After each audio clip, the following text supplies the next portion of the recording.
안녕하세요. 하루를 정리하는 뉴스입니다. 미국이 본격적으로 자원 전쟁에 들어갔다는 신호가 나왔습니다.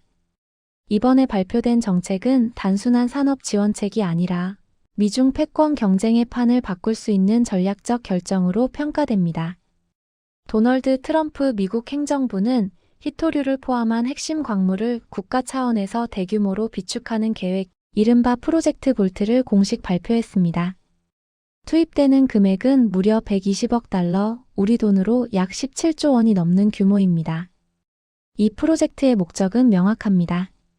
중국이 장악하고 있는 핵심 광물 공급망에서 벗어나 미국 스스로 자립적인 공급 체계를 구축하겠다는 것입니다. 트럼프 대통령은 백악관 발표 자리에서 작년을 언급하며 우리는 1년 전 겪었던 일을 다시는 겪고 싶지 않다고 말했습니다. 이 한 문장에 이번 정책의 배경이 모두 담겨 있습니다. 지난해 중국이 히토류 수출을 제한하면서 미국의 자동차 로봇 반도체 드론 산업 전반에 공급 차질이 발생했습니다. 단기간에 공장이 멈추고 부품 가격이 급등하며 전략 산업 전체가 흔들리는 상황을 직접 경험한 것입니다. 히토류는 이름과 달리 실제로 희귀해서가 아니라 채굴과 가공이 까다롭고 환경 부담이 크기 때문에 특정 국가의 생산이 집중돼 있습니다. 현재 중국은 전 세계 히토류 채굴의 약 70%, 가공의 90%를 장악하고 있습니다. 다시 말해 히토류가 필요한 거의 모든 나라가 중국을 거칠 수밖에 없는 구조입니다. 이 구조 자체가 중국에게는 강력한 외교 경제적 무기가 됩니다. 중국은 이미 이 무기를 여러 차례 사용해 왔습니다. 무역 갈등이 심화될 때마다 히토류 수출 허가제를 도입하거나 행정 절차를 강화하는 방식으로 공급을 조절했습니다. 겉으로는 규제 강화처럼 보이지만 실제로는 특정 국가를 겨냥한 압박 수단이었습니다. 미국은 이 과정에서 공급망이 무기화될 수 있다는 현실을 뼈저리게 체감하게 됩니다. 이런 배경 속에서 나온 것이 바로 프로젝트 볼트입니다. 이 계획의 핵심은 단순히 광물을 더 많이 캐자는 데 있지 않습니다. 채굴부터 가공, 저장, 공급까지 전 과정을 국가 전략 차원에서 관리하겠다는 발상입니다. 트럼프 행정부는 미국 전역에 히토류, 갈륨, 코발트 등 핵심 광물을 저장하는 전략 비축 체계를 구축하고 이를 민간이 공동으로 운영할 계획입니다. 더그 버검 내무장관은 이를 아주 상징적인 표현으로 설명했습니다. 과거 트럼프 대통령이 에너지 정책에서 드릴, 베이비 드릴이라고 외쳤다면 이제는 마인, 베이비 마인, 즉 광물을 더 캐야 할 때라는 것입니다. 이는 에너지 자립에서 자원 자립으로 미국 전략의 중심축이 이동하고 있음을 보여줍니다. 이번 프로젝트에는 미국 정부만 참여하는 것이 아닙니다. 익명의 백악관 관계자에 따르면 제너럴 모터스, 스텔란티스, 보잉, 구글 등 미국을 대표하는 글로벌 기업들이 참여하고 있습니다. 자동차, 항공, IT, 반도체 산업이 모두 얽혀 있는 셈입니다. 이는 히토류 문제가 특정 산업의 문제가 아니라 미국 산업 전체의 생존 문제라는 인식이 공유되고 있음을 의미합니다. 실제로 메리바라 GM 최고 경영자는 트럼프 대통령을 접견한 자리에서 탄력적인 공급망을 갖추는 것은 국가적으로 특히 자동차 산업을 포함한 전 산업에 매우 중요하다고 말했습니다. 전기차와 자율주행 기술이 확산될수록 히토류 의존도는 더 높아질 수밖에 없습니다. 배터리, 모터, 센서, 통신 장비 대부분에 히토류가 들어가기 때문입니다. 자금 조달 방식도 주목할 만합니다. 프로젝트 볼트의 초기 자본금 120억 달러 가운데 약 16억 달러는 민간에서 조달하고 100억 달러는 미국 수출입은행에서 15년 만기로 대출받는 구조입니다.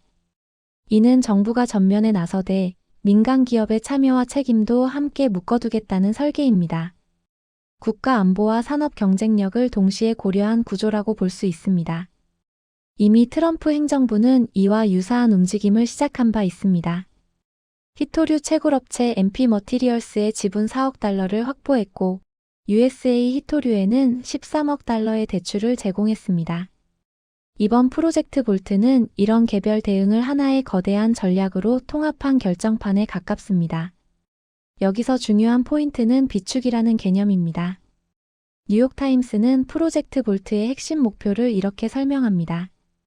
기업들이 핵심 원자재를 직접 보관하지 않아도 구매 약정을 통해 국가 비축분에 접근할 수 있도록 해 가격 변동성과 공급 불확실성으로부터 보호하겠다는 것입니다. 즉, 기업 입장에서는 재고 부담을 줄이면서도 안정적인 공급을 확보할 수 있고, 정부 입장에서는 산업 전체를 통제 가능한 범위 안에 두게 됩니다. 이 정책은 단기 대응책이 아니라 장기 전략입니다. 미국 수출입은행의 대출 만기가 15년이라는 점만 봐도 트럼프 행정부가 이 문제를 일시적 갈등이 아니라 구조적 경쟁으로 인식하고 있음을 알 수 있습니다. 미중 갈등이 단기간에 끝날 것이라고 보는 시각은 이제 미국 정책 결정권자들 사이에서는 거의 사라졌다고 봐도 무방합니다. 이와 동시에 미국은 동맹국들과의 공조도 강화하고 있습니다. 오는 4일 마코 루비오 국무장관 주재로 주요 7개국 그리고 한국, 호주, 인도, 싱가포르 등 주요 우방국이 참여하는 핵심 광물 관련 장관급 회의가 열릴 예정입니다.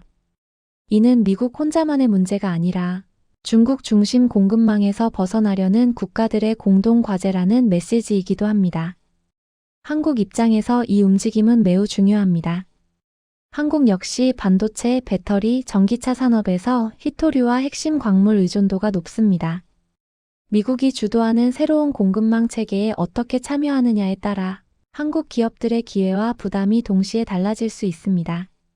미국 중심 블록에 깊이 들어갈수록 안정성은 높아질 수 있지만 중국과의 경제 관계에서는 부담이 커질 수 있습니다. 중국의 대응도 변수입니다. 중국은 희토류 분야에서 오랜 시간 투자와 환경 비용을 감수하며 지금의 지위를 구축했습니다. 미국의 프로젝트 볼트는 중국 입장에서 보면 자신들의 가장 강력한 전략, 자산을 무력화하려는 시도로 보일 수밖에 없습니다. 따라서 중국이 추가적인 수출 규제나 가격 정책 혹은 외교적 압박으로 대응할 가능성도 배제할 수 없습니다. 결국 이번 프로젝트는 자원도 안보다라는 명제를 다시 한번 확인시켜 줍니다. 과거에는 석유와 가스가 국가 안보의 핵심이었다면 이제는 희토류와 핵심 광물이 그 자리를 차지하고 있습니다.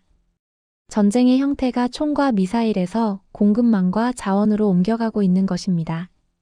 트럼프 대통령의 말처럼 미국은 작년의 혼란을 다시 겪고 싶지 않아 합니다. 하지만 이 선택은 미국만의 문제가 아닙니다. 전 세계 산업 구조와 국제 질서에 영향을 미치는 결정입니다. 프로젝트 볼트는 단순한 비축 정책이 아니라 미중 전략 경쟁의 새로운 국면을 여는 신호탄이라고 볼 수 있습니다. 앞으로 몇 년간 누가 더 안정적인 자원 공급망을 확보하느냐에 따라 국가 경쟁력의 격차는 더 벌어질 가능성이 큽니다. 미국은 이제 분명한 선택을 했습니다. 자원을 스스로 통제하지 못하면 미래 산업도 안보도 지킬 수 없다는 판단입니다. 그리고 그 선택의 여파는 미국을 넘어 전 세계로 확산될 것입니다. 이상 하루를 정리하는 뉴스였습니다.